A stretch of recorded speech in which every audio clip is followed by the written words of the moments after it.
Things don't happen overnight. You have to make the emotional and the personal investment to make your dreams come true.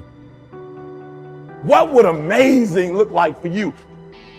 What would amazing look like if you were amazing? If you know what amazing looks like, then why haven't you gotten there yet? I want you to say, the reason I'm not as amazing yet because I hit the snooze button. That's why I'm not amazing right now. The reason why I'm not amazing right now is because I couldn't get up early enough because I told myself I'm not an early person. The people in the world become weaker people. It's by capping your brain. It's by putting this kind of garbage in it about not attacking what you're not good at. There is no shortcut. There is no hack. There's no sweatless solution. You're gonna have to work. There is always weakness to work on. Always. A lot of them. Why would we allow ourselves to make easy excuses? Why would you allow that? It's not what happened that determines the major part of your future. It's not what happens. What happens to us all. That the key is what you do about it. It's not what happens, it's what you do about it. Stop being a lazy, bum-ass person that's full of excuses, sitting around on the pity potty, coming up with every excuse in the world as to why you ain't winning. You are the reason you're not winning. Unaware and understanding that this thing that we are dealing with right now in our lives is only temporary. It's temporary and it will not last forever. You must realize that you must grow enough tenacity within yourself to press on. Are you going to put in the work or not? Are you going to find a way to reach your goals or not? The minute you start thinking, I don't want to do this, the minute that feeling creeps in, that's the time you're having a test.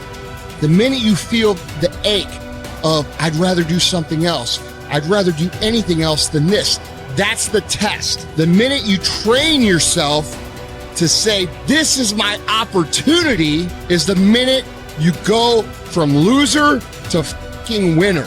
And this is a skill. This is something you practice. You are amazing and you have limitless potential. So start tapping into it by not sitting on the fence. Get up, get out, and get it done, baby. Let your work get your opportunity. Let your work get your praise. Let your work open up doors. Let your work get people paying attention. Let your work get the whole world to notice. Stop thinking, stop procrastinating, and you gotta work. So you got to make sure that you constantly are rewriting your book. You have to constantly rewrite your book every day of your life. You know, and these aren't just words I say. This is how I have to live. Like, these are conversations I have with myself. And I say it everywhere I go. The most important conversation when you have with yourself. Yes. You live with it every single day. But most of our conversations are not the right ones. They're not the ones that are going to push us to the place we need to go. They're the ones that are going to keep us sitting in that toxic environment that you've helped create and everybody else helped create, and you just live in it. You live in that muck, and that conversation just plays in your head, and that becomes you. So my first conversation when I was absolutely nobody, and that's one thing you have to say. We live in a world now that's so kind. We find the kind way around everything.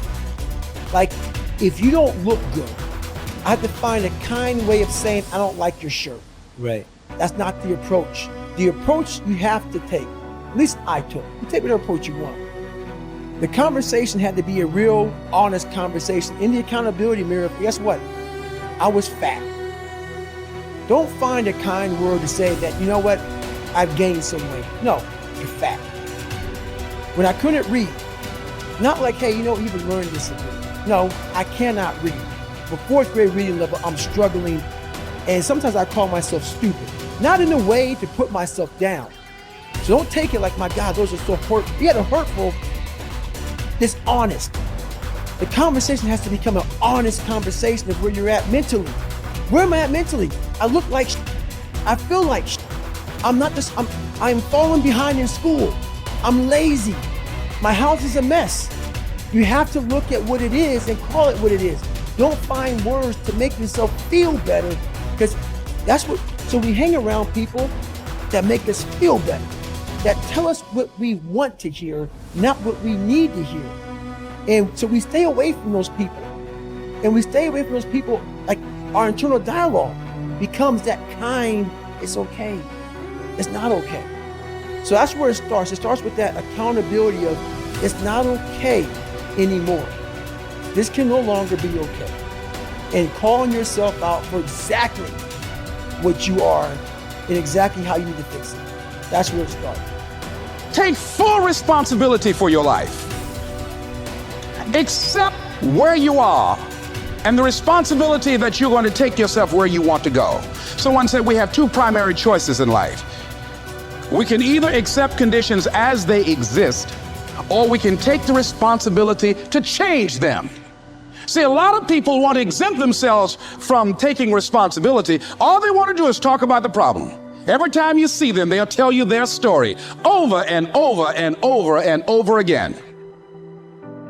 No. You want to take responsibility for your life. I got me here, I can get me out of this.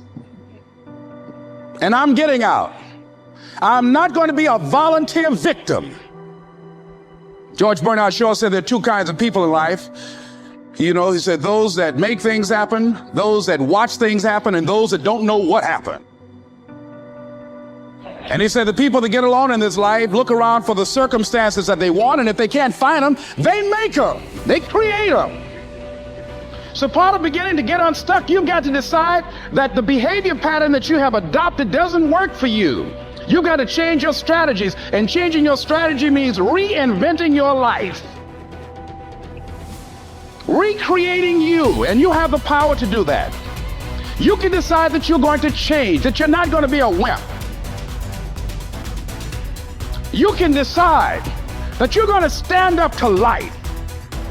You can decide that I'm going to live each day as if it were my last. You have the power to make that decision. You can decide I'm going to work on myself and develop myself. I'm going to empower me. And all of these things that are happening to me right now, they're just temporary inconveniences. They're not stronger than I am. I'm in charge here. Your self-confidence is closely connected to your self-esteem and to how much you like yourself. Dr. Nathaniel Branden calls self-esteem your reputation with yourself. It is how you feel about yourself and your abilities in relation to any situation that determines how much you like yourself and consider yourself to be a valuable and worthwhile person. The more you like yourself, the better you do. The flip side of self-esteem is what psychologists call self-efficacy. Self-efficacy is a measure of how effective and competent you feel you are to perform a particular task or to achieve your goals. This is called performance-based self-esteem. What this means is that if your self-confidence and your belief in yourself are determined by your self-esteem, or how much you like yourself is determined by how capable you feel you are in any given set of circumstances. For example, if a problem comes up at work or home, and you are so familiar with it that you can solve it quickly and correctly, your self-efficacy and your self-esteem goes up. You feel more capable and confident and more willing to take on other challenges and difficulties. You feel more positive and optimistic. You feel like an excellent person. If, on the other hand, a problem or difficulty came up and you were unable to do anything to solve it, and you felt frustrated or ineffective, your self-esteem would suffer and your self-confidence would go down. You would feel negative about yourself and your abilities. You might even become angry or depressed. You would feel powerless rather than powerful.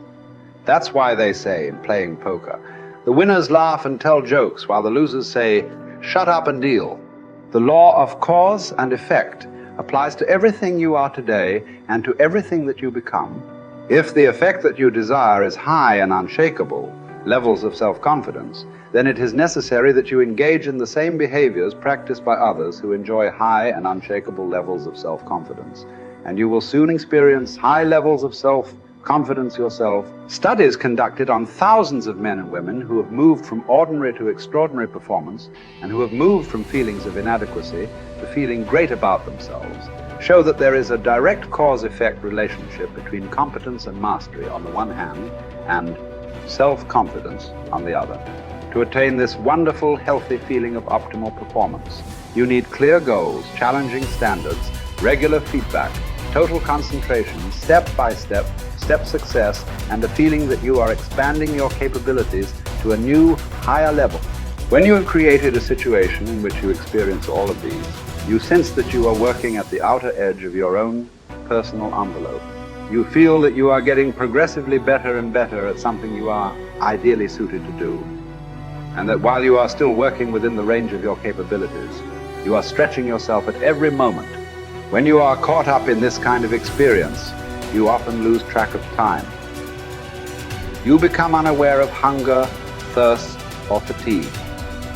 You feel calm and clear-headed and euphoric. Tests show when you are in this state of flow, your brain releases endorphins, nature's happy drug, which causes you to feel happy and energized. Often, while you are in this state, the rest of the world seems to slow down.